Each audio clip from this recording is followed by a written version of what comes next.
வணக்கம் ஃப்ரெண்ட்ஸ். இன்றைக்கி நம்ம ஜிஎஸ்ல மிக முக்கியமான தலைப்பான இந்தியன் பாலிட்டியை பார்க்க போகிறோம். இல்லை, இந்திய அரசியல் அமைப்பு, இதை தான் இன்றைக்கி டீட்டெயில்டாக பார்க்க போகிறோம். குரூப் 4 பொறுத்த வரைக்கும் 15 கேள்விகள் இந்த யூனிட்லேருந்து கேட்க போகிறதா சொல்லியிருக்காங்க. நம்பர் ஆஃப் கொஷின் அதிகம்தான் மற்ற யூனிட்ஸை கம்பேர் பண்ணும்போது. அப்போது இந்த யூனிட்க்கு நம்ம அதிக முக்கியத்துவம் கொடுத்து படிக்க வேண்டியது கட்டாயம். இந்த எக்ஸாம் குரூப் 4ன்னு இல்லை, இங்கே குரூப் 2 குரூப் 1 எந்த எக்ஸாம்ஸ் எழுதினாலும் சரி, பாலிட்டியோட கொஷின்ஸ் மற்ற யூனிட் கொஷின்ஸை விட டாமினேட் பண்ணும். இல்லை, குரூப் 1ல் எடுத்தோன்னா 200 கேள்விகளில் 40 கேள்விகள் பாலிட்டியிலிருந்தே வரும். கிட்டத்தட்ட கால்வாசியான கொஷின்ஸ். இதில் 25 கொஷின் மேக்ஸ் போயிடுதுன்னு வச்சுக்கோங்க. 175 கேள்விகளில் 40 கேள்விகள் பாலிட்டியிலிருந்து மட்டுமே கேட்பாங்க. அப்போ யோசிச்சு பாருங்கள், இந்தியன் பாலிட்டி, இந்திய அரசியல் அமைப்பு எவ்வளவு முக்கியம்னு. ஓகேங்களா? இன்றைக்கி நம்ம என்ன பார்க்க போகிறோன்னா, 10ஆம் வகுப்பு புத்தகத்தில் இந்திய அரசியல் அமைப்பு அப்படின்னு ஒரு பாடத்தை கொடுத்துருக்காங்க. அந்த பாடத்தில் இருக்கிற தகவல்களை பார்க்க போகிறோம். ஆனால் அந்த பாடத்தில் இருக்கிற தகவல்கள் மட்டும் நமக்கு போதுமானதாக இருக்காது.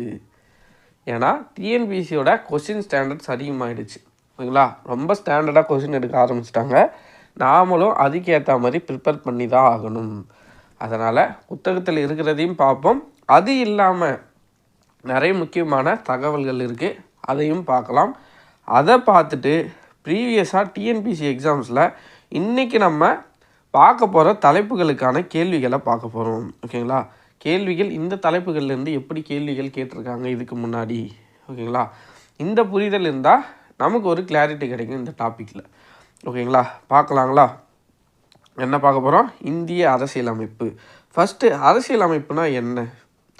அரசியல் அமைப்புனா என்ன? ஒரு நாடு. ஓகேங்களா? இந்தியான்னு ஒரு நாடு இருக்குது. அந்த நாடு எப்படி இயங்கணும், அப்படி இயங்குறதுக்கான அடிப்படை சட்டங்களை சொல்கிறது தான் இந்த அரசியல் அமைப்பு. குடியரசுத் தலைவரா? இந்த குடியரசுத் தலைவரோட அதிகாரங்கள் என்ன? அவரோட வயது வரம்பு என்ன? அவர் எப்படி தேர்ந்தெடுக்கலாம்? ஓகேங்களா? பிரதமரோட அதிகாரங்கள் என்ன? அவரை எப்படி பதவி நீக்கம் பண்ணலாம்? அவரோட பதவி காலம் என்ன? இந்த மாதிரி முதலமைச்சர் எடுத்துக்கிட்டாலும் அவரோட பதவி காலம், அவரை எப்படி நியமிக்கலாம், இந்த மாதிரியான அடிப்படையான எல்லா விஷயங்களையும் சொல்கிறது தான் அரசியல் அமைப்பு. இந்திய குடிமகனுக்கான குடியுரிமை எப்படி கொடுக்கலாம்? ஓகேங்களா? அதுக்கடுத்ததாக இந்திய குடிமகனுக்கான அடிப்படை உரிமைகள் என்னென்ன? ஓகேங்களா? அடிப்படை உரிமைகள் என்னென்ன? அடிப்படை கடமைகள் என்னென்ன? ஓகேங்களா? இந்த மாதிரியான எல்லா தகவல்களும் இருக்கிற ஒரு புத்தகம் தான் இந்திய அரசியல் அமைப்பு புத்தகம். அதில் இருக்கிற அரசியல் அமைப்பை தான் நம்ம இன்றைக்கி படிக்க போகிறோம். ஓகேங்களா? நிறைய நீங்கள் நியூஸில் கூட பார்த்துருப்பீங்க, ஏதோ ஒரு சட்டம், ஏதோ ஒரு மாநிலமோ யாரோ ஒருத்தர் ஏதாச்சும் ஒரு சட்டத்தை கொண்டு வந்திருப்பாங்க. அந்த சட்டம் இந்திய அரசியல் அமைப்புக்கு எதிராக இருக்குன்னு சொல்லிட்டு அந்த சட்டத்தையே கேன்சல் பண்ணிடுவாங்க. ஆமாம், இந்திய அரசியல் அமைப்பை மீறுற மாதிரி ஏதாச்சும் சட்டத்தை யார் கொண்டு வந்தாலும் அதை செல்லாதுன்னு சொல்ல முடியும். ஓகேங்களா? அப்படி இந்தியாவிலே பவர்ஃபுல்லான ஒரு புக்குன்னே சொல்லலாம் இந்திய அரசியலமைப்பு புத்தகம். இந்த நாடே இயங்குறது எதுனா இந்த இந்திய அரசியலமைப்பை வச்சு தான். ஓகேங்களா? புதுசாக படிக்கிறவங்க நிறைய பேர் இருப்பீங்க, அவங்க புரிஞ்சுக்கோங்க. இந்தியான்னு ஒரு நாடு இருக்குது, அந்த நாடு எப்படி இயங்கணும் அப்படின்னு சொல்கிறதே இந்த அரசியலமைப்பு புத்தகத்தை வச்சு தான். ஓகேங்களா? இந்த புத்தகத்தை எப்படி எழுதுனாங்க, யார் எழுதுனாங்க, எவ்வளோ நாள் இதை ரெடி பண்ண எவ்வளோ நாள் ஆச்சு, இதை நம்ம எப்போ ஏற்றுக்கொண்டோம், எப்போ இது நடைமுறைக்கு வருது அப்படின்றத இந்த வீடியோவில் நம்ம டீட்டெயில்டாக பார்க்க போகிறோம். ஓகேங்களா? ஃபஸ்ட்டு அரசியல் அமைப்பு அப்படின்ற கொள்கை முதல்ல எந்த நாட்டில் தோன்றுதுன்னு பார்த்தோன்னா அமெரிக்கா. ஓகேங்களா? அரசியல் அமைப்புன்னு ஒரு நாடுன்னு இருந்தால் அந்த நாட்டுக்குன்னு ஒரு அரசியல் அமைப்பு வேணும் அப்படின்னு ஃபஸ்ட்டு எந்த நாட்டில் கொண்டு வராங்கன்னு பார்த்தோன்னா அமெரிக்கா. ஓகேங்களா? இதை ஞாபகம் வச்சுக்கோங்க. இது ப்ரீவியஸாக எக்ஸாம்ஸில் கேட்டிருக்காங்க. 10ஆம் வகுப்பு புத்தகத்திலையும் இந்த டேட்டா இருக்குது. இல்லை, முதலில் அரசியலமைப்பு என்ற கொள்கை தோன்றிய நாடு எது? அமெரிக்க ஐக்கிய நாடுகள். ஓகேங்களா? United States of America. அடுத்ததாக இந்திய அரசியலமைப்போட உருவாக்கம் மிக மிக மிக முக்கியமான ஒரு தலைப்பு. ஓகேங்களா? இந்திய அரசியலமைப்பை எப்படி உருவாக்குனாங்க? ஓகேங்களா? நமக்கு தெரியும் எல்லாருக்கும், இந்திய நாடு பிரிட்டிஷ்கிட்ட அடிமைகளாக பல நூற்றாண்டுகள் இருந்துச்சு. ஓகேங்களா? 1600 கிழக்கிந்திய கம்பெனி வந்துச்சு. அதுக்கப்புறம் கொஞ்சம் கொஞ்சமாக ஆக்கிரமிப்பு பண்ணி 1947 தான் சுதந்திரமே அடைஞ்சோம். ஓகேங்களா. அப்படி இருக்கும்போது ஓகேங்களா, சுதந்திரத்துக்கு முன்னாடி ஃபஸ்ட்டு எங்கள் நாட்டுக்குன்னு ஒரு அரசியலமைப்புன்னு ஒன்று எழுதணும். ஓகேங்களா, எங்கள் நாட்டுக்குன்னு ஒரு அரசியலமைப்பை வேணும், இந்தியாவுக்குன்னு ஒரு அரசியலமைப்பு வேணும்னு ஃபஸ்ட்டு யார் சொல்கிறதுனா 1934 எம்என் ராய். இந்த பேரை நிறைய பேருக்கு தெரிஞ்சிருக்கும். யார் இந்த எம்என் ராய்? கம்யூனிஸ்ட் கட்சி ஓகேங்களா, கம்யூனிஸ்ட் பார்ட்டியை தொடங்கி வச்ச ஆள் தான் இந்த எம்என் ராய். ஓகேங்களா, கம்யூனிஸ்ட் கட்சியை தொடங்கியவரே யார்? இந்த எம்என் ராய். அவர் தான் முதலாக 1934 எங்களுக்கு இந்தியாவுக்குன்னு ஒரு அரசியலமைப்பு வேணும் அப்படின்னு சொல்லிட்டு பிரிட்டிஷ்கிட்ட சொல்கிறாரு. ஓகேங்களா, 1934 எங்களுக்குன்னு ஒரு அரசியலமைப்பு வேணும்னு ஃபஸ்ட்டு சொன்னது யார்? எம்என் ராய். இதை நீங்கள் மறக்கவே கூடாது. இந்தியாவுக்குன்னு அரசியலமைப்பு வேணும்னு சொன்னது யார்? எம்என் ராய் முதலாக. ஓகேங்களா, அதுக்கு அடுத்தது 1935 காங்கிரஸ். ஓகேங்களா, ஐஎன்சி கேள்விப்பட்டிருப்பீங்க, இந்திய தேசிய காங்கிரஸ். இப்போ இருக்கிற காங்கிரஸ் கட்சி இல்லை. 1885 ஓகேங்களா, தேசிய இயக்கமாக உருவாக்கப்பட்ட இந்த ஐஎன்சி இந்திய தேசிய காங்கிரஸ் 1935 கோரிக்கை வைக்கிறாங்க பிரிட்டிஷ்கிட்ட. ஓகேங்களா, அதுக்கு அடுத்ததா 1938 மூணாவதாக ஜவஹர்லால் நேரு என்ன பண்ணுறாரு? எங்களுக்குன்னு ஒரு அரசியலமைப்பை நாங்கள் உருவாக்க கோரிக்கை வைக்கிறாரு. எதன் அடிப்படையில்னு கேட்பாங்க. யூனிவர்சல் அடல்ட் ஃப்ரான்ச்சைஸ், அதாவது வயது வந்தோர் வாக்குரிமை. ஓகேங்களா, இதன் அடிப்படையில் நாங்கள் ஒரு அரசியலமைப்பை எங்களுக்குன்னு எழுதிக்கிறோம் அப்படின்னு சொல்லிட்டு பிரிட்டிஷ் அரசாங்கத்தை கோரிக்கை வைப்பார். ஃபஸ்ட்டு இந்தியாவுக்குன்னு ஒரு அரசியலமைப்பு வேணும் அப்படின்னு சொன்னது யார்?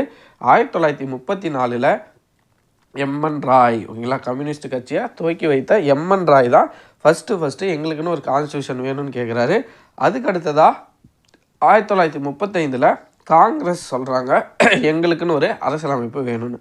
அடுத்ததாக 1938 ஜவஹர்லால் நேருவும் இந்தியாவுக்குன்னு ஒரு அரசியலமைப்பு வேணும் அப்படின்னு அவரும் கோரிக்கை வைக்கிறாரு. அதுக்கு அடுத்ததாக 1940 ஆகஸ்ட் கொடை அல்லது ஆகஸ்ட் சலுகை அப்படின்னு சொல்லுவாங்க. ஆகஸ்ட் 8 1940 இந்த டேட்டையும் கேட்பாங்க, ஞாபகம் வச்சுக்கோங்க. ஆகஸ்ட் கொடை வழங்கப்பட்ட தினம் எதுனா ஆகஸ்ட் 8 1940. ஓகேங்களா, இதை யார் கொடுக்குறாங்கன்னு பார்த்தோன்னா லின்லித்தோ. ஓகேங்களா, கவர்னர் ஜெனரலாக லின்லித்தோன்னு ஒருத்தர் இருப்பார் பிரிட்டிஷ்லேருந்து. அவர் தான் இந்த ஆகஸ்ட் கொடையை வழங்குவார். இதில் என்ன சொல்லியிருப்பாங்கன்னா, இந்த 1939 உலகப்போர் நடந்துட்டுருக்கும், 2ஆம் உலகப்போர். அப்போ இவங்க கோரிக்கை வச்சுருப்பாங்க. சரி, ஃபஸ்ட் டைமாக பிரிட்டிஷ் கவர்மெண்ட்டால் சரி நீங்களும் கான்ஸ்டியூஷன் உங்களுக்குன்னு ஒன்று நாங்கள் உருவாக்குறோம் அப்படின்னு ஃபஸ்ட்டு எப்போ சொல்கிறாங்கன்னா இந்த ஆகஸ்ட் கொடையில் தான் சொல்கிறாங்க. சொல்கிறது யார்? லின்லித்தோ. ஆனால் ஒரு கண்டிஷன் வைக்கிறாங்க. போர் நடக்குது, போருக்கு நீங்கள் சப்போர்ட் பண்ணுங்கள், போர் முடிஞ்சதும் 2ஆம் உலகப்போர் ஓகேங்களா, செகண்ட் வேர்ல்டு வார் நடந்துகிட்ருக்கு, நீங்கள் எங்களுக்கு சப்போர்ட் பண்ணுங்கள், சப்போர்ட் பண்ணி இந்த போர் முடிஞ்சதும் உங்களுக்கு நாங்கள் கான்ஸ்டியூஷனை எழுதி கொடுக்குறோம். ஃபஸ்ட் டைமாக பிரிட்டிஷ் கவர்மெண்ட்டால் கான்ஸ்டியூஷன் இந்தியாவுக்குன்னு ஒரு அரசியலமைப்பை நாங்கள் ஏற்படுத்தி தரோம் அப்படின்னு ஃபஸ்ட்டு எதில் சொல்கிறாங்க? ஆகஸ்ட் கொடை, அதாவது ஆகஸ்ட் ஆஃபரில் தான் ஃபஸ்ட்டு பிரிட்டிஷ் கவர்மெண்ட்டால் இந்தியாவுக்குன்னு ஒரு அரசியலமைப்பை எழுதி தரோம். அப்போ கூட நீங்கள் உருவாக்கிக்கணும்னு சொல்ல, நாங்கள் எழுதி தரோம் அப்படின்ற மாதிரி தான் அவங்க சொல்லியிருப்பாங்க. அடுத்ததாக 1942, அதுக்கப்புறம் அதை கண்டிக்கவே மாட்டாங்க. 1942 ட்ரிப்ஸ் தூதுக்குழு அப்படின்னு ஒரு குழு வரும். ஓகேங்களா, அந்த குழு என்ன சொல்லணும்னா, சரி நாங்கள் கான்ஸ்டியூஷனை உங்களை உருவாக்க வைக்கிறோம், ஆனால் இவங்களும் அதே கண்டிஷன் தான், போர் முடியட்டும். ஓகேங்களா, 1945-46 தான் போர் முடிஞ்சிருக்கும்.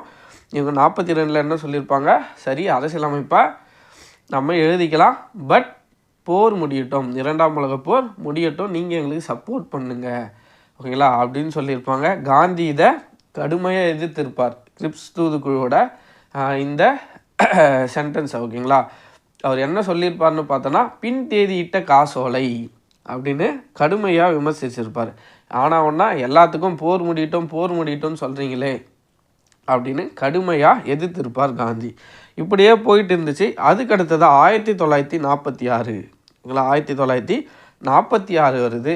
46 அமைச்சரவை தூதுக்குழு அப்படின்னு ஒரு குழுவை நியமிக்கிறாங்க. எங்கே? இங்கிலாந்தில் அமைச்சரவை தூதுக்குழுன்னு ஒன்று நியமித்து இந்திய நாட்டுக்குன்னு அரசியலமைப்பை உருவாக்குறதுக்கான வேலைகளை நீங்கள் பாருங்கப்பா அப்படின்னு சொல்லி இங்கிலாந்துலேருந்து அனுப்புகிறாங்க இந்த அமைச்சரவை தூதுக்குழுவை. ஓகேங்களா, 1946 இங்கிலாந்துலேருந்து அமைச்சரவை தூதுக்குழுன்னு ஒன்று அமைச்சு அனுப்புகிறாங்க. அதில் யார் யார் இருந்தாங்கன்னா லாரன்ஸ் கிரிப்ஸ், இதுக்கு முன்னாடி நம்ம பார்த்த இது இந்த கிரிப்ஸ் தூதுக்குழுலேருந்து அதே கிரிப்ஸ். ஓகேங்களா, அந்த கிரிப்ஸ் இருக்கார். அடுத்ததாக அலெக்சாண்டர். இந்த 3 பேர் அமைச்சரவை தூதுக்குழு இங்கிலாந்தில் அமைக்கிறாங்க. அதில் 3 உறுப்பினர்கள் இருக்காங்க. ஓகேங்களா, அந்த தூதுக்குழுவில் லாரன்ஸ், கிரிப்ஸ், அலெக்சாண்டர். இவங்க மூலியமாக ஓகேங்களா, இந்த தூதுக்குழுவை மூலியமாக இந்தியாவில் அரசியலமைப்பு நிர்ணய சபை, கான்ஸ்டியூஷன் அசம்பிளி, ஓகேங்களா, இதை கேபினெட்னு சொல்லுவாங்க. இந்த கேபினெட் மிஷன் இங்கிலீஷில் கேபினெட் மிஷனால் கான்ஸ்டியூஷன் அசம்பிளியை க்ரியேட் பண்ண சொல்லுவாங்களே. ஓகேங்களா, இங்கிலாந்தில் அமைச்சரவை தூதுக்குழுன்னு ஒரு குழுவை நியமித்து அவங்க மூலியமாக இந்தியாவில் அரசியலமைப்பு நிர்ணய சபை அப்படின்னு ஒன்று உருவாக்க சொல்கிறாங்க. இந்த அரசியலமைப்பு நிர்ணய சபைனா என்னன்னு பார்த்தோன்னா, இந்திய அரசியலமைப்பை உருவாக்குறதுக்கான வேலைகளை இவங்க தான் செய்ய போகிறாங்க. ஓகேங்களா, இந்திய அரசியலமைப்பை உருவாக்குறதுக்கான முக்கியமான முடிவுகளை இவங்க தான் எடுக்க போகிறாங்க. இதெல்லாம் ஃபஸ்ட்லேருந்து பார்த்துலாம். 1934 ஃபஸ்ட்டு எம்என் ராய் இந்தியாவுக்குன்னு ஒரு அரசியலமைப்பு வேணும்னு சொல்கிறாரு. அதுக்கடுத்ததாக காங்கிரஸ் 1935 அதே கோரிக்கையை வைக்கிறாங்க. அதுக்கடுத்ததாக 38 ஜவஹர்லால் நேரு, 40 முதலாக பிரிட்டிஷ் அரசாங்கம் ஆகஸ்ட் கொடைன்னு ஒரு சலுகையை வழங்குது லார்ட் லின்லித்தோ. ஆனால் என்ன சொல்கிறாங்க, போர் முடியட்டும், ஒரே வார்த்தை போர் முடியட்டும். அடுத்ததாக 1942 கிரிப்ஸ் தூதுக்குழு வராங்க, அவங்கக்கிட்ட கோரிக்கை வைக்கிறாங்க. அவங்களும் அதே தான், நீங்கள் போருக்கு சப்போர்ட் பண்ணுங்கள், போர் முடிஞ்சதும் உங்களுக்கு நாங்கள் அரசியலமைப்பை எழுத தரோம் அப்படின்ற மாதிரி சொல்லுவாங்க. காந்தி இதை கடுமையாக விமர்சிச்சிருப்பார். பின் தேதியிட்ட காசோலை அப்படின்னு இவங்களோட அறிக்கையை சொல்லியிருப்பார். அடுத்ததாக 1946 கடைசியாக ஒரு முடிவுக்கு வந்துட்டாங்க. இங்கிலாந்தில் அமைச்சரவை தூதுக்குழு அப்படின்னு ஒரு குழு அமைக்கிறாங்க. அந்த குழுவில் 3 மெம்பர்ஸ், அதாவது 3 உறுப்பினர்கள் இருக்காங்க, லாரன்ஸ், கிரிப்ஸ், அலெக்சாண்டர். இவங்களோட மேற்பார்வையில் அரசியலமைப்பு நிர்ணய சபை அப்படின்னு ஒன்று இந்தியாவில் உருவாக்குறாங்க. இந்த சபையில் இருக்கிறவங்களால தான் இந்திய அரசியலமைப்போட முக்கிய முடிவுகள், ஓகேங்களா, இந்தியாவுக்குன்னு ஒரு அரசியலமைப்பை எழுத போகிறாங்க. அந்த அரசியலமைப்பை சார்ந்த முக்கிய முடிவுகள் இந்த அரசியலமைப்பு நிர்ணய சபையால் எடுக்கப்படும். புரியுதுங்களா? அரசியலமைப்பு நிர்ணய சபை ஃபஸ்ட்டு பார்த்தோம். கேபினெட் மிஷன், அமைச்சரவை தூதுக்குழுன்னு ஒன்று நியமித்தாங்க. இந்த தூதுக்குழுவில் 3 பேர் இருந்தாங்க, லாரன்ஸ், கிரிப்ஸ், அலெக்சாண்டர். இவங்க என்ன பண்ணுறாங்க, இந்தியாவில் இந்திய அரசியலமைப்பு நிர்ணய சபை, அரசியலமைப்பு நிர்ணய சபைன்னு ஒரு சபையை உருவாக்குறாங்க. அந்த சபையில் யார் யார் இருந்தாங்க, இந்தியா ஒரு பெரிய நாடாக இருக்குது. இந்த நாட்டில் எப்படி 389 பேரை தேர்ந்தெடுத்தாங்க. அரசியலமைப்பு நிர்ணய சபையில் 389 உறுப்பினர்கள் இருந்தாங்க.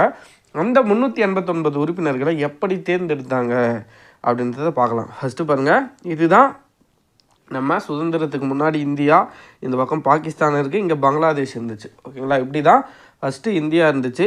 பிரிட்டிஷ் இந்தியாவில் மொத்தமாக 11 மாநிலங்கள் இருந்துச்சு. எவ்வளோ பார்த்தோன்னா 11 மாநிலங்கள். அடுத்ததாக 565 மன்னர் மாநிலங்கள். அது என்ன சார் மன்னர் மாநிலங்கள் அப்படின்னு கேட்டிங்கன்னா, இப்போது நம்ம எக்ஸாம்பிள்ஸ்க்கு சொன்னோன்னா திருவனந்தபுரத்தில் ஒரு ராஜா இருந்திருப்பார். ஓகேங்களா, திருவனந்தபுரம் சமஸ்தானம் அப்படின்னு ஒரு ராஜா இருந்திருப்பார். தஞ்சாவூரில் ஒரு ராஜா இருந்திருப்பார். ராஜஸ்தானில் இருந்திருப்பாங்க. இந்த மாதிரி அங்கங்கே சின்ன சின்ன மன்னர்கள் இருந்திருப்பாங்க. ஓகேங்களா, இந்த மாதிரி மன்னர்கள் மொத்தமாக 565 பேர் இருந்தாங்க. 11 மாநிலங்கள்னு எடுத்துக்கிட்டோன்னா, இங்கே நம்மளை பொறுத்த வரைக்கும் மெட்ராஸ் மாகாணமாக இருந்திருக்கும். அதாவது தமிழ்நாடு அப்படியே கவர் ஆகும். அடுத்ததாக கேரளாவில் கொஞ்சம் பகுதிகள், ஆந்திராவில் கொஞ்சம் பகுதிகள், கர்நாடகாவில் கொஞ்சம் பகுதிகள், ஒடிசாலையும் கஞ்சம் அப்படின்னு ஒரு இடம் சேர்த்து மொத்தமாக மெட்ராஸ் மாகாணம் அப்படின்னு இருந்துச்சு சுதந்திரத்துக்கு முன்னாடி. அப்படி மொத்தமாக ஒரு 11 மாநிலங்கள் இந்தியாவை எடுத்துக்கிட்டோன்னா 11 மாநிலங்கள் இருக்குது. 565 மன்னர் மாநிலங்கள் இருக்குது. அடுத்ததாக 4 மாகாண ஆணையர்கள். ஓகேங்களா, இந்த மாகாண ஆணையர்கள் என்னென்னு பார்த்தோன்னா, எந்தெந்த ஊர், 11 மாநிலங்கள், 565 மன்னர் மாநிலங்கள். இந்த 4 மாகாணங்களை எது இருந்துச்சுன்னா பலுசிஸ்தான், டெல்லி, அஜ்மீர், கூர்க். ஓகேங்களா, இதுதான் அந்த சீஃப் கமிஷனர் ப்ரொவின்சஸ் சொல்லப்படுற 4 மாகாணங்கள். இந்த 4 மாகாணத்திலையும் டைரெக்டாக பிரிட்டிஷோட ஆட்சி நடைபெற்றிருக்கும். இந்த மாநிலங்கள் எடுத்துக்கிட்டோன்னா, மாநிலங்களில் 1935 கவர்மெண்ட் ஆஃப் இந்தியா ஆக்ட் படி எலெக்ஷன் நடந்திருக்கும். 1937 தமிழ்நாட்டில் காங்கிரஸும் ஜெயிச்சிருப்பாங்க. இந்தியா ஃபுல்லாகவே காங்கிரஸ் ஜெயிச்சிருப்பாங்க. தமிழ்நாட்டிலையும் காங்கிரஸ் ஜெயிச்சிருக்கும். ராஜாஜி தலைமையில் ஆட்சி அமைச்சிருப்பாங்க 1937. ஓகேங்களா, கவர்மெண்ட் ஆஃப் இந்தியா ஆக்ட் படி. ஓகேங்களா, கவர்மெண்ட் ஆஃப் இந்தியா ஆக்ட் இருக்கும். அதுக்கு முன்னாடி மான்டேகு செம்ஸ்ஃபோர்ட், மின்டோ மார்லி இந்த மாதிரி சட்டங்களை அடிப்படையாக கொண்டு எலெக்ஷன் நடந்திருக்கும் 1937. இந்த எலெக்ஷன் படி ஒவ்வொரு மாநிலத்திலையும் முதலமைச்சரும் இருந்திருப்பாங்க, எம்எல்ஏஸும் இருந்திருப்பாங்க. ஓகேங்களா, அப்போது 11 மாநிலங்கள் இருக்குது, 565 மன்னர் மாநிலங்கள் இருக்குது, 4 மாகாண ஆணையங்கள் இருக்குது. ஓகேங்களா, அதுதான் பலுசிஸ்தான், டெல்லி, அஜ்மீர், கூர்க். இதை நம்ம சிம்பிளாக சொல்லணும்னா, இப்போ நம்ம யூனியன் பிரதேசம்லாம் இருக்குல்ல, இப்போ யூனியன் பிரதேசங்கள்லாம் எடுத்தோம்னா அங்கெல்லாம் ஸ்ட்ரெயிட்டாக வந்து சென்ட்ரல் கவர்மெண்ட்டோட ஆட்சி நடைபெறும், கவர்னரோட ஆட்சி தான் அங்கே நடைபெறும். ஓகேங்களா, அதே மாதிரி தான் இந்த சீஃப் கமிஷனர் ப்ரொவின்சஸ், மாகாண ஆணையர்கள். இங்கே இருந்தவங்க என்ன பண்ணாங்கன்னா டைரெக்டாக பிரிட்டிஷ் கவர்மெண்ட்டுக்கு கட்டுப்பட்டவங்க. அவங்களோட ஆட்சி இந்த 4 இடத்துலையும் நடைபெற்று இருக்கும். ஓகேங்களா, 389 பேரை தேர்ந்தெடுக்க போகிறாங்க. அப்போ இருந்த இந்தியா இப்படி தான் இருந்துச்சு. 11 மாநிலங்கள், 565 மன்னர் மாநிலங்கள், 4 மாகாண ஆணையங்களாக இருந்துச்சு. ஓகேங்களா, இதிலேருந்து எப்படி 389 பேரை தேர்ந்தெடுத்தாங்க? மாகாண பிரதிநிதிகளாக ஒரு 292 பேரை தேர்ந்தெடுத்தாங்க. இல்லை, 11 மாநிலங்களில் இருக்கிற எம்எல்ஏஸ் நம்ம சொன்னல, அந்த எம்எல்ஏஸ் மூலமாக டைரக்ட் எலெக்ஷன் இல்லை, மக்களாலலாம் தேர்ந்தெடுக்கப்படல. ஓகேங்களா, அந்த எம்எல்ஏஸ் அங்கே ஒவ்வொரு மாநிலத்திலையும் முதலமைச்சரும் இருந்தாங்க, எம்எல்ஏஸும் இருந்தாங்கன்னு பார்த்தோம். அந்த எம்எல்ஏஸ் வந்து அவங்க வந்து தேர்ந்தெடுக்கிறாங்க.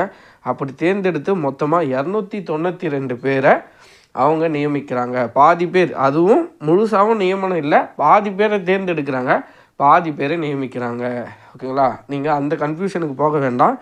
மாகாணத்திலேருந்து, ஓகேங்களா, இந்த மாநிலங்கள்லேருந்து மொத்தமாக ஒரு 292 பேர் தேர்ந்தெடுக்கப்படுறாங்க. ஓகேங்களா, அதை ஞாபகம் வச்சுக்கோங்க.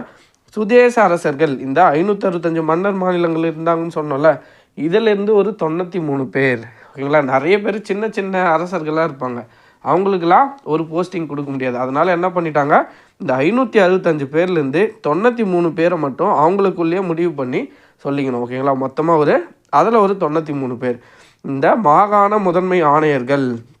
நம்ம பார்த்த பலுசிஸ்தான், டெல்லி, அஜ்மீர், கூர்க், இந்த 4லேருந்து ஒருத்தர். ஓகேங்களா, புக்கில் 3-1 பலுசிஸ்தானை தனியாக கொடுத்துருக்காங்க. மொத்தமாக 4 பேர். ஓகேங்களா, மொத்தமாக 4 பேரை கூட்டினோன்னா 292 மாநிலத்திலேருந்து 292 பேரும், சுதேச அரசர்கள் மன்னர் மாநிலத்திலேருந்து ஒரு 93 பேரும், இந்த மாகாண முதன்மை ஆணையர்களாக ஒரு 4 பேரும், மொத்தமாக 389 பேரை அரசியலமைப்பு நிர்ணய சபையில் பிரதிநிதிகளாக இந்த அமைச்சரவை தூதுக்குழு நியமிச்சிச்சு. ஓகேங்களா, எவ்வளோ பேர்? 389 பேர். இந்தியாவுக்குன்னு ஒரு கான்ஸ்டியூஷனை உருவாக்குறதுன்னு முடிவு பண்ணிட்டாங்க. அதுக்காக இங்கிலாந்தில் அமைச்சரவை தூதுக்குழு அப்படின்னு ஒரு குழு அமைச்சிட்டாங்க. அந்த குழுவில் லாரன்ஸ், கிரிப்ஸ், அலெக்சாண்டர்னு 3 பேர் இருக்காங்க. இவங்க என்ன பண்ணுறாங்கன்னா, இந்தியாவில் இந்த அரசியலமைப்பு உருவாக்குறதுக்கு, அதில் முக்கிய முடிவுகளை எடுக்கிறதுக்கு அரசியலமைப்பு நிர்ணய சபை அப்படின்னு ஒரு சபையை உருவாக்குறாங்க. அந்த சபையில் மொத்தமாக 389 பேர்கள் இருக்காங்க. அந்த 389 பேர்கள் யாருன்னா, இந்த மாகாண பிரதிநிதிகள், சுதேச அரசுகள், முதன்மை ஆணையர்கள். ஓகேங்களா, புரிஞ்சுதுங்களா? இதுக்கடுத்து என்ன பண்ண போகிறோன்னா, இந்த மாதிரி அரசியலமைப்பு நிர்ணய சபையும் உருவாக்கிட்டாங்க. இதுக்கு அடுத்ததாக கூட்டம் போட வேண்டியதான். ஓகேங்களா, ஒரு சபையும் கூட்டியாச்சு. ஃபஸ்ட்டு கூட்டம். ஓகேங்களா, இந்த மாதிரி ஒரு அரசியலமைப்பு நிர்ணய சபையை உருவாக்கியாச்சு. 389 பேர் இருக்கிற ஒரு கூட்டமைப்பு உருவாக்கியாச்சு. அப்படி உருவாக்குனது என்ன பண்ணுறாங்கன்னா, ஃபஸ்ட்டு ஒரு மீட்டிங்கை செட் பண்ணுறாங்க. 1946 டிசம்பர் 9. இந்த டேட்டை மறக்கவே கூடாது. அரசியலமைப்பு நிர்ணய சபையோட முதல் கூட்டம், கான்ஸ்டியூஷன் அசம்பிளியோட ஃபஸ்ட்டு மீட்டிங் ஹெல்டு அட் எங்கே நடக்குதுன்னு தேவையில்லை, எந்த டேட்டு போதும். ஓகேங்களா, 1946 டிசம்பர் 9. ஓகேங்களா, டிசம்பர் 9. இதை நீங்கள் மறக்கவே கூடாது. இதில் ஃபஸ்ட்டு தற்காலிக தலைவராக இந்த சச்சிதானந்த சின்ஹா அப்படின்றவர் தேர்ந்தெடுக்கப்படுவார். அரசியலமைப்பு நிர்ணய சபையோட முதல் தற்காலிக தலைவர் அப்படின்னு கேட்டால் யார்? தற்காலிக தலைவர் யாருன்னு கேட்டால் சச்சிதானந்த சின்ஹா. ஓகேங்களா, அதுக்கடுத்து இவருக்கு உடல்நிலை சரியில்லாமல் போயிருக்கும். அதுக்கடுத்ததாக நிரந்தரமாக ஒரு தலைவரையே போட்டுட்ருப்பாங்க. அப்படி நிரந்தர தலைவர் யாராக போடுறாங்கன்னா டாக்டர் ராஜேந்திர பிரசாத். ஓகேங்களா, இந்தியாவுக்கு சுதந்திரம் கிடைச்ச பிறகு இவர் தான் ஃபஸ்ட்டு இந்தியாவுக்கான குடியரசுத் தலைவராக இருப்பார். ஓகேங்களா. அரசியலமைப்பு நிர்ணய சபையோட முதல் கூட்டம் 1946 டிசம்பர் 9 நடக்குது. அதில் தற்காலிக தலைவராக சச்சிதானந்த சின்ஹாவை போடுவாங்க. எதனால் இவரை போட்டாங்க? இவ்வளோ பேர் இருந்துன்னா இவர் தான் வயது மூத்தவர். ஓகேங்களா. அந்த யூனிவர்சல் அடல்ட் ஃப்ரான்ச்சைஸ் வயது வந்தோர் வாக்குரிமையின் முன்னாடி நேரு சொல்லியிருப்பார் பாருங்க. அதை பேஸ் பண்ணி இது வந்து ஃப்ரெஞ்சு ப்ராக்டிஸ். ஓகேங்களா. ஃப்ரெஞ்சு அரசாங்கத்தால் இந்த முறை தான் பயன்படுத்தப்பட்டு வருது. ஓகேங்களா. அவங்க இதை தான் ஃபாலோ பண்ணுறாங்க. அதே மாதிரி ஃபாலோ பண்ணி சச்சிதானந்த சின்ஹாவை தற்காலிக தலைவராக போடுவாங்க. அவருக்கு உடல்நிலை சரியில்லாமல் போயிருக்கும். அதுக்கடுத்து தான் நிரந்தரமாக ஒரு தலைவராக டாக்டர் ராஜேந்திர பிரசாத்தை அரசியலமைப்பு நிர்ணய சபையோட தலைவராக ராஜேந்திர பிரசாத்தை நியமிச்சிருவாங்க. அதுக்கடுத்து தான் தலைவர்னு இருந்தால் துணைத் தலைவர் இருக்கணும்ல. அப்போ துணைத் தலைவராக HC முகர்ஜி, VT கிருஷ்ணமாச்சாரின்னு 2 பேரை நியமிக்கிறாங்க. அப்போ முதல் கூட்டம் 1946 டிசம்பர் 9 அன்று சச்சிதானந்தா சின்ஹாவை தற்காலிக தலைவராக தேர்ந்தெடுக்கிறாங்க. அதுக்கடுத்ததான் நிரந்தர தலைவராக டாக்டர் ராஜேந்திர பிரசாத்தும் துணைத் தலைவர்களாக HC முகர்ஜியும் VT கிருஷ்ணமாச்சாரியும் நியமிக்கிறாங்க. ஓகேங்களா. மிக முக்கியமான ஒன்று என்னென்னா காந்தி இது. ஓகேங்களா. காந்தியும் ஜின்னாவும் இந்த அரசியலமைப்பு நிர்ணய சபையில் இடம்பெறலை.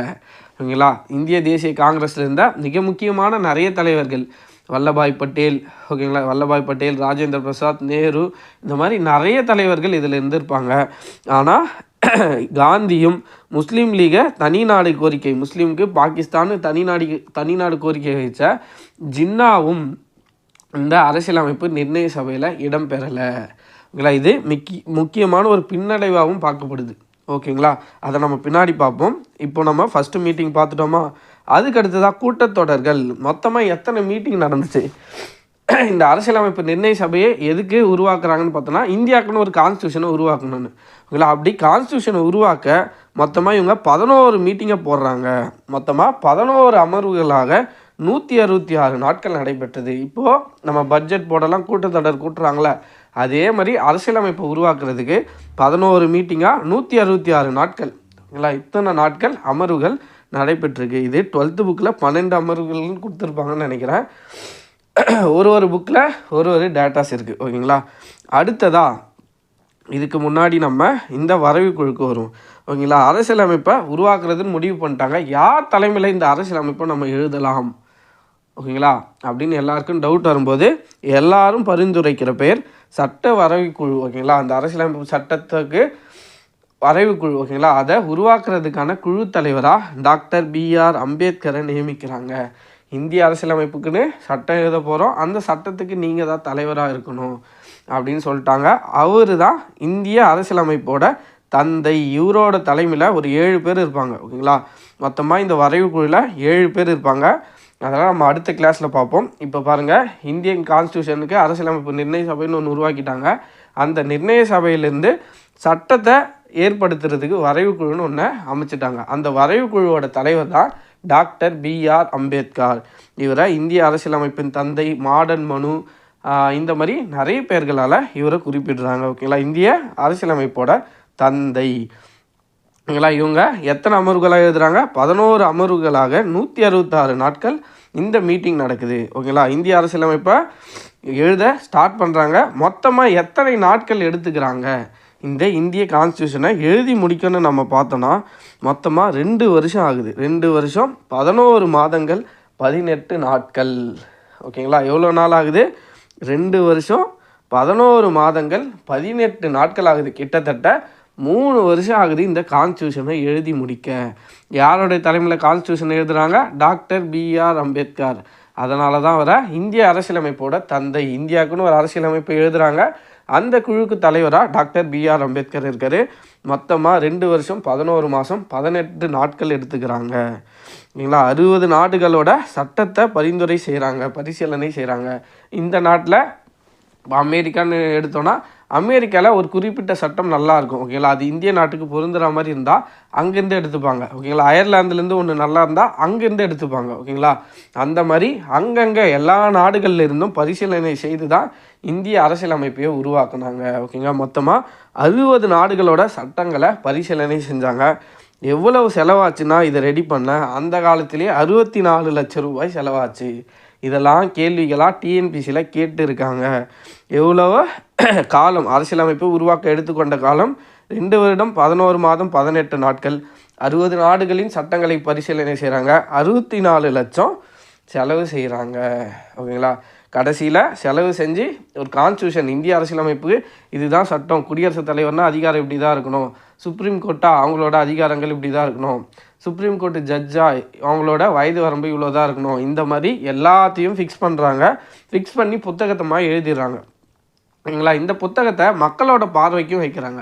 ஓகேங்களா, இதை சார்ந்து ஏதாவது முரண்பாடுகள் கருத்துக்கள் ஏதாவது இருந்தால் நீங்கள் சொல்லலாம் அப்படின்னு வைக்கிறாங்க. அப்படி வச்சதும் நிறைய பரிசீலனை வருது. மொத்தமாக 7653 பரிந்துரைகள் வருது. அதில் அவங்க 2473 திருத்தங்களை ஓகே இது ஓகேன்னு சொல்லிட்டு மொத்தமாக ஒரு 2473 திருத்தங்களை ஏற்றுக்கொண்டு அந்த திருத்தங்களை செய்கிறாங்க. கான்ஸ்டியூஷன் புக்கு எழுதிட்டாங்க. அந்த புக்கை மக்களோட பார்வைக்கும் வைக்கிறாங்க. ஏதாச்சும் நிறை குறைகள் ஏதாவது இருந்தால் நீங்கள் சொல்லலாம் அப்படின்னு மொத்தமாக ஒரு 7653 பரிந்துரைகள் வருது. அதெல்லாம் இவங்க ஏற்றுக்கொண்டது 2473. இதுவும் கேள்வியாக வந்திருக்கு. ஓகேங்களா, எல்லாம் முடிஞ்சிச்சு. ஓகேங்களா, கான்ஸ்டியூஷன் எழுதி முடித்து கரெக்ஷனும் பண்ணியாச்சு. இப்போ கரெக்ஷன் பண்ணி என்ன பண்ணிட்டாங்க, அரசியலமைப்பு நிர்ணய சபை வந்து சமர்ப்பிக்க போகுது. ஓகேங்களா, அரசியலமைப்பு நிர்ணய சபை என்ன பண்ணுது, சமர்ப்பிக்க போகிறாங்க. அந்த இறுதி வடிவம், அரசியலமைப்போட இறுதி வடிவத்தில் என்னென்ன இருக்குது, அந்த புக்கில் என்னென்ன இருக்குதுன்னு பார்த்தோன்னா முகவுரைன்னு ஒன்று இருக்குது. முகவுரை என்னென்னா இப்போ இண்டெக்ஸ். ஓகேங்களா, சிம்பிளாக சொல்லணுன்னா ஒரு புக்கு எடுக்கிறோன்னா அந்த புக்கில் இருக்கிற இண்டெக்ஸ் உள்ளே என்னென்ன இருக்க போகுது. ஓகேங்களா, இந்த இந்திய அரசியலமைப்பில் என்னென்ன இருக்க போகுதுன்றத சுருக்கமாக சொல்கிறது தான் இந்த முகவுரை. ஓகேங்களா, முகவுரை ஒன்று இருக்குது. பாகங்கள், பார்ட்ஸ். ஓகேங்களா, இந்திய அரசியலமைப்பை 22 பாகங்களாக பிரித்து வச்சுருக்காங்க. அது என்னென்ன பாகங்களாக இருக்குது. அடுத்ததாக சட்டப்பிரிவுகள், ஆர்டிகல்ஸ். 395 ஆர்டிகல்ஸ் இருக்குது. ஓகேங்களா, இப்போ ஒரு 465க்கு மேலே போயிடுச்சு. ஓகேங்களா, அப்போது முதல்ல எழுதும்போது 395 சட்டப்பிரிவுகள் இருக்குது. அட்டவணை. ஓகேங்களா, ஷெடியூலாக ஒரு 8 ஷெடியூல் இருக்குது. இதுதான் ஃபஸ்ட்டு எழுதப்பட்ட கான்ஸ்டியூஷனோட இறுதி வடிவம். ஓகேங்களா, முகவுரை ஒன்று இருக்குது, 22 பாகங்கள் இருக்குது, 395 சட்டப்பிரிவுகள் இருக்குது, 8 அட்டவணைகள் இருக்குது. இந்த இறுதி வடிவத்தை 1949 நவம்பர் 26 இந்திய அரசு ஏற்றுக்கொள்கிறது. ஓகேங்களா, இந்திய அரசு ஏற்றுக்கொள்கிறது. அந்த தினத்தை தான் நம்ம கான்ஸ்டியூஷன் டே, அரசியலமைப்பு தினமாக இப்போவும் கொண்டாடிட்டு வரும். அரசியலமைப்பு புத்தகத்தை, இந்திய அரசியலமைப்பையே ஏற்றுக்கொண்ட தினம்தான் இந்த நவம்பர் 26 1949 ஏற்றுக்கொள்ளப்பட்ட தினம். இந்திய அரசால் இந்திய அரசியலமைப்பை, ஓகேங்களா, இந்திய அரசியலமைப்பை ஏற்றுக்கொண்ட தினம் எது, 1949 நவம்பர் 26. அந்த தினத்தை தான் நம்ம அரசியலமைப்பு தினம், கான்ஸ்டியூஷன் தினம்னு இன்று வரைக்கும் நம்ம கொண்டாடிட்டு தான் வரோம். ஓகேங்களா, இப்படி ஏற்றுக்கொண்டாங்க. சரி, ஏற்றுக்கொண்டதோடு நிறுத்திக்கலாமா, அப்படிலாம் நிறுத்தக்கூடாது. ஏற்றுக்கொண்டதுக்கப்புறம் அது நடைமுறைக்கு வரணும். ஏற்றுக்கிட்டால் மட்டும் போதாது. இந்த அரசியலமைப்பு நிர்ணய சபையால் அதை ஏற்றுக்கிட்டாங்க. அதுக்கடுத்ததா அது நடைமுறைக்கு வரணும்ல. அப்போ நடைமுறைக்கு என்றைக்கு வருதுன்னா ஜனவரி 26 1950. நவம்பரில் 1949 நவம்பர் 26 அரசியலமைப்பு நிர்ணய சபையால் ஏற்றுக்கொள்ளப்படுது. ஓகேங்களா, அப்படி ஏற்றுக்கொள்ளப்பட்ட இந்திய அரசியலமைப்பு ஜனவரி 26 1950 நடைமுறைக்கு வந்தது. அப்படி நடைமுறைக்கு வந்த தினத்தை தான் நம்ம இப்போ குடியரசு தினமாக இன்றளவும் ஜனவரி 26 கொண்டாடிட்டு வரோம். ஓகேங்களா, நம்ம குடியரசு தினத்தை கொண்டாடிட்டு வர்றதுக்கான காரணமே அன்னைக்கு நம்ம இந்திய அரசியலமைப்பை ஏற்றுக்கொண்டோம். ஜனவரி 26 1950 அந்த தினத்தை இந்திய அரசியலமைப்பை நம்ம ஏற்றுக்கிட்ட தினத்தை தான் குடியரசு தினமாக கொண்டாடிட்டு வரோம். ஓகேங்களா, அப்படி ஏற்றுக்கொள்ளப்பட்ட நடைமுறைக்கு ஏற்றுக்கொள்ளப்பட்டது 1949 நடைமுறைக்கு வந்தது 1950. இது கிளியர் ஆகிடுச்சுங்களா. இந்திய அரசியலமைப்பு 1934 ஃபஸ்ட்டு எம்என் ராய் கோரிக்கை வைக்கிறாரு. ஓகேங்களா, கோரிக்கை வச்சு இவ்வளோ ப்ராசஸை கடந்து கடைசியில் ஏற்றுக்கொள்ளப்பட்டது ஜனவரி 26, ஏற்றுக்கொள்ளப்பட்டது 49, நடைமுறைக்கு வர்றது 1950. இதுக்கு இடையில் நிறைய விஷயங்கள் நடந்திருக்கும். அதெல்லாம் நமக்கு இப்போ தேவையில்லை. ஓகேங்களா, நம்ம புத்தகத்தில் அதை பெருசாக குறிப்பிடவும் இல்லை. அதை பற்றி கிளாஸ் எடுத்தோன்னா ரொம்ப பெருசாக போகும். ஓகேங்களா, நம்ம ஓரளவுக்கு ரெலவெண்ட்டான டாபிக்ஸை மட்டும் பார்த்துக்கலாம். ஓகேங்களா. இந்திய அரசியலமைப்பு நடைமுறைக்கு வந்துச்சு. அதுக்கடுத்ததா வேறு என்னென்னலாம் நம்ம ஏற்றுக்கொண்டோம். தேசிய கொடி. ஓகேங்களா. தேசிய கொடி எப்போ ஏற்றுக்கிறோம்? ஜூலை 22, 1947. ஓகேங்களா. சுதந்திரமாக நம்ம எப்போ அறிவிக்கிறாங்க? ஆகஸ்ட் 15, 1947 தான் இந்தியாவுக்கே சுதந்திரமே கிடைக்குது. ஓகேங்களா. இந்தியாவுக்கு சுதந்திரமே ஆகஸ்ட்டில் தான் கிடைக்குது. ஆனால் ஜூலை 22, 1947 இப்போ இருக்கிற மூவர்ண கொடி, அசோக சக்கரம் இடையில் இருக்கிற மூவர்ண கொடியை நம்ம ஏற்றுக்கொண்ட தினம் எதுனா ஜூலை 22, 1947. ஜனவரி 24, 1950. இந்த டேட்டை ஞாபகம் வச்சுக்கோங்க. நம்ம அரசியலமைப்பை நடைமுறைக்கு வர்றதுக்கு 2 நாள் முன்னாடி. ஓகேங்களா. தேசிய கீதத்தையும் தேசிய பாடல், தேசிய கீதம் ஜனகணமன, அடுத்ததாக தேசிய பாடல் எல்லாம் வந்தே மாதரம் பாடல், இதை ரெண்டுத்தையும் நம்ம ஜனவரி 24, 1950 ஏற்றுக்கொண்டோம். இதெல்லாம் ப்ரீவியஸாக எக்ஸாம்ஸில் கேட்டிருக்காங்க இந்த டேட்லாம். ஓகேங்களா. தேசிய கொடி ஜனவரி 22, 1947. தேசிய கீதம் மற்றும் தேசிய பாடல் ஜனவரி 24, 1950. ஓகேங்களா. அதுக்கடுத்ததாக சுதந்திர இந்தியாவோட முதல் குடியரசுத் தலைவராக டாக்டர் ராஜேந்திர பிரசாத். ஓகேங்களா. அவரை தான் தேர்ந்தெடுக்கிறாங்க. இந்தியாவின் முதல் குடியரசுத் தலைவராக டாக்டர் ராஜேந்திர பிரசாத் தேர்ந்தெடுக்கப்படுகிறார். அரசியலமைப்பு நிர்ணய சபையோட கடைசி கூட்டம், ஃபஸ்ட்டு கூட்டம் டிசம்பர் 9ன்னு பார்த்தோங்களா. டிசம்பர் 9, 1946. அவங்களோட கடைசி கூட்டம் ஜனவரி 24, 1950. ஏன்னா இதுக்கப்புறம் தான் அரசியலமைப்பு நடைமுறைக்கு வந்துடுதுல்ல. இல்லை, ஏற்றுக்கொண்டது நவம்பர் 26. இது ஜனவரி 24 கடைசி மீட்டிங் போட்டு என்ன சொல்லிடுறாங்க, ஜனவரி 26லேருந்து அரசியலமைப்பு நடைமுறைக்கு வந்தது. நடைமுறைக்கு வந்துட்டால் என்ன ஆகும்? அரசியலமைப்பில் குறிப்பிட்டிருக்கிற மாதிரியான அரசு இந்தியாவை நிர்வகிக்கும். இந்தியாவை குடியரசுத் தலைவர் தலைமையிலான ஆட்சி. ஓகேங்களா. குடியரசு நாடு தானே இந்தியா. அப்படிப்பட்ட குடியரசு தலைவராக கொண்ட இந்திய நாடு செயல்பாட்டுக்கு எப்போ வருது? ஜனவரி 26, 1950 அன்று தான் நம்ம அரசியலமைப்பை நடைமுறைக்கு வருது. அரசியலமைப்பு நடைமுறைக்கு வருது. ஓகேங்களா. அரசியலமைப்பு நிர்ணய சபையோட கடைசி கூட்டம் ஜனவரி 24, 1950. ஓகேங்களா. மே 1949 இந்தியா காமன்வெல்த்தில் ஒரு மெம்பர் ஆகுது. ஓகேங்களா. அதுக்கடுத்துதான் நம்ம கான்ஸ்டியூஷன் பற்றின சுவாரஸ்யமான வேறு சில தகவல்கள். இந்திய அரசியலமைப்பு தான் முதல்ல கைகளில் எழுதப்பட்டது. ஓகேங்களா. கைகளில் முதல்ல எல்லாம் டைப் பண்ணி தான் மேக்ஸிமம் கான்ஸ்டியூஷனை ரெடி பண்ணுவாங்க. ஆனால் உலகிலே முதலாக கைகளால் எழுதப்பட்ட அரசியலமைப்பு எதுனா இந்திய அரசியலமைப்பு தான். ஓகேங்களா. ஆங்கிலத்தில் யார் எழுதுகிறாங்க? ஆங்கிலம் அல்லது இத்தாலி பாணின்னு சொல்லுவாங்க. ஓகேங்களா. ஆங்கிலம் அல்லது இத்தாலி பாணி எழுதுனது யார்? பிரேம் பிஹாரி நரேன் ரைஜடா. யார் எழுதுனது? பிரேம் பிஹாரி நாராயண் ரைஜடா. அதை அழகுபடுத்தியவர். ஓகேங்களா. பார்டர் போட்டு டிசைன் பண்ணது. ஓகேங்களா. சின்ன அழகுபடுத்தியது யாருன்னா ராம் மனோகர் சிங்கா. இதுவும் ரொம்ப ரொம்ப ரொம்ப இம்பார்ட்டன்ட். அரசியலமைப்பை கைகளால் ஆங்கிலத்தில் எழுதியவர் அல்லது இத்தாலிய பாணியில் எழுதியவர் யாருன்னு கேட்டால் பிரேம் பிஹாரி நரேன் ரைஜடா. அதை அழகுபடுத்தியவர் யாருன்னா ராம் மனோகர் சிங்கா. ஓகேங்களா. அதுக்கடுத்ததா இதை ஆங்கிலத்தில் மட்டும் இல்லை, இந்தியிலும் எழுதுனாங்க. இந்தியில் எழுதுனது யார்? வசந்த கிருஷ்ண வைத்தியா. இந்தியில் எழுதுனது வசந்த் கிருஷ்ண வைத்தியா. அதை அழகுபடுத்தியவர் நந்தலால் போஸ். யார்? நந்தலால் போஸ். ஓகேங்களா. அடுத்ததா அரசியலமைப்பு சட்டத்தோட முக்கிய கூறுகளை பார்க்க போகிறோம். மொத்தமாக ஒரு 17 முக்கிய கூறுகள் இருக்குது. அது என்ன சார் அரசியலமைப்போட முக்கிய கூறுகள்னால், இந்திய அரசியலமைப்பு எப்படிப்பட்டது, என்னென்ன இருக்குது அப்படின்றத நம்ம பார்க்க போகிறோம். ஓகேங்களா. மொத்தமாக ஒரு 17 முக்கிய கூறுகள் இருக்குது. ஆனால் நம்ம புத்தகத்தில் 7 தான் கொடுத்துருக்காங்கன்னு நினைக்கிறேன். 10ஆம் வகுப்பு புத்தகத்தில் 7 தான் கொடுத்துருக்காங்க. ஆனால் நம்ம 17ஐயும் பார்த்துடலாம். ஓகேங்களா. எக்ஸாம்ஸ்க்கு ரொம்ப இம்பார்ட்டன்ட் இது. ஃபஸ்ட்டு பாருங்கள், உலகில் எழுதப்பட்ட அரசியலமைப்புகளில் மிகவும் நீளமானது. பாருங்கள், உலகில் எழுதப்பட்ட அரசியலமைப்பிலே நீளமான அரசியலமைப்பு எது? இந்திய அரசியலமைப்பு. ஓகேங்களா. பெரும்பாலான கருத்துக்கள் பல்வேறு நாடுகளில் அரசியலமைப்பிலிருந்து பெறப்பட்டது.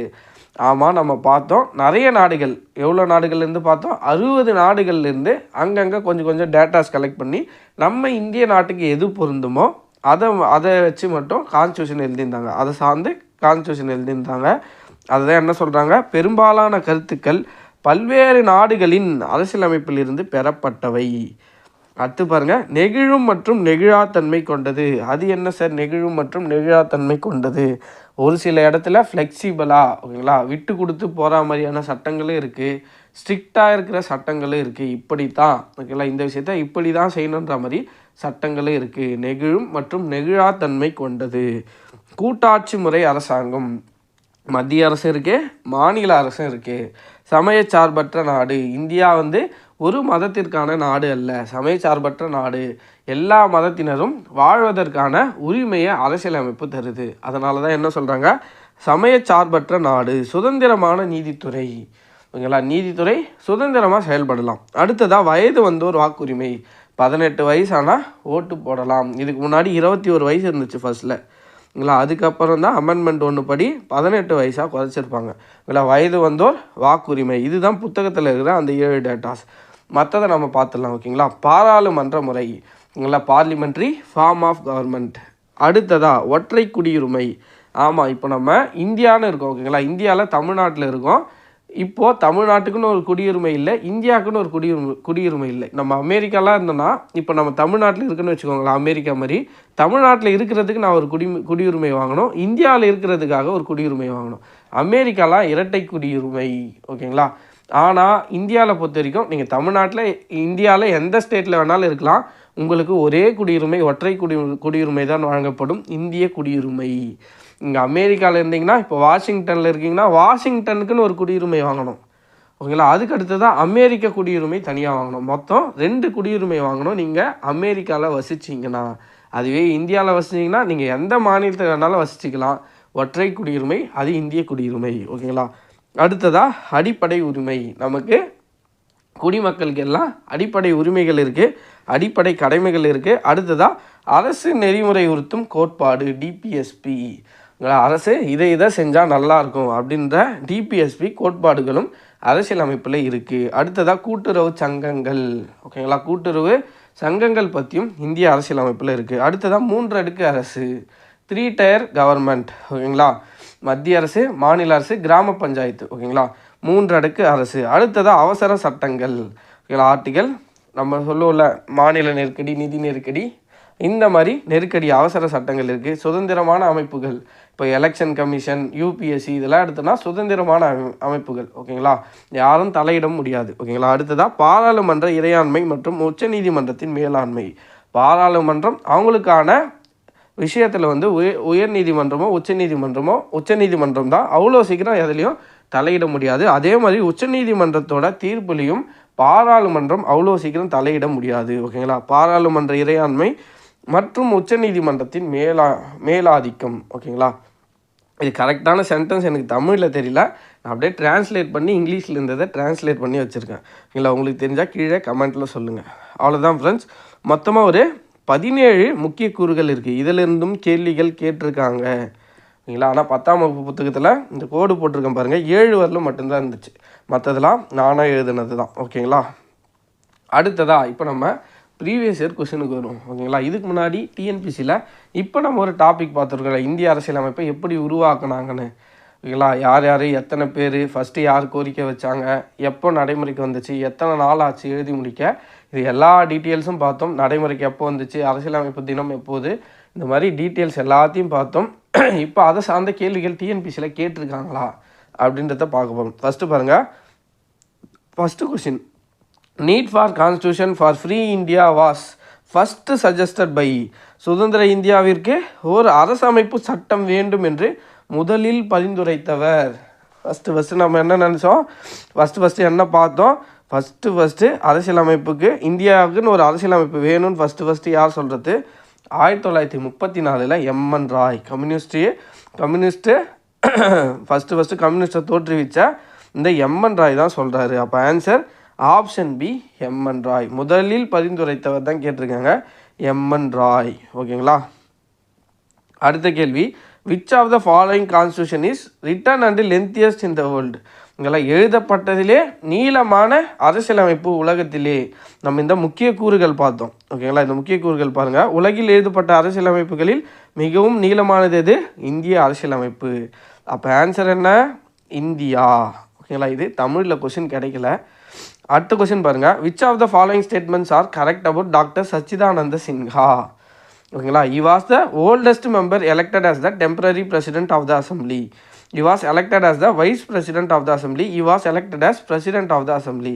தமிழில் சச்சிதானந்த சின்ஹாவை பற்றிய கூற்றினை தேர்ந்தெடுக்கவும். இவர் இச்சபையின் அரசமைப்பு நிர்ணய சபையோட மூத்த உறுப்பினராக தற்காலிக தலைவராக தேர்ந்தெடுக்கப்பட்டார். ஆமாம், நம்ம சொன்னோம் யூனிவர்சல் அடல்ட் பிரான்ச்சஸ், வயது வந்தோர் வாக்குரிமை ஃப்ரெஞ்ச் பிராக்டிஸ் அடிப்படையில் இவரை தற்காலிக தலைவராக தேர்ந்தெடுத்தாங்க சச்சிதானந்த சின்ஹாவை அப்படின்னு பார்த்தோம். கரெக்ட். ஓகேங்களா. அடுத்ததாக பாருங்கள், இவர் இச்சபையின் துணைத் தலைவராக தேர்ந்தெடுக்கப்பட்டார். துணைத் தலைவராக யார் தேர்ந்தெடுக்கப்பட்டாங்க? எச்.ஐ. முகர்ஜியும் வி.டி. கிருஷ்ணமாச்சாரி அப்படின்னு 2 பேரை தேர்ந்தெடுத்தாங்க. இவரை தேர்ந்தெடுக்கல. இவர் இச்சபையின் தலைவராக தேர்ந்தெடுக்கப்பட்டார். இதுவும் இல்லை. ஓகேங்களா. அப்போது தற்காலிக தலைவராக இவரை தேர்ந்தெடுத்தது மட்டும்தான் சரி. அப்போ இந்த கேள்விக்கான சரியான விடை ஆப்ஷன் ஏ 1 மட்டும். ஓகேங்களா. அடுத்த கேள்வி பாருங்கள்.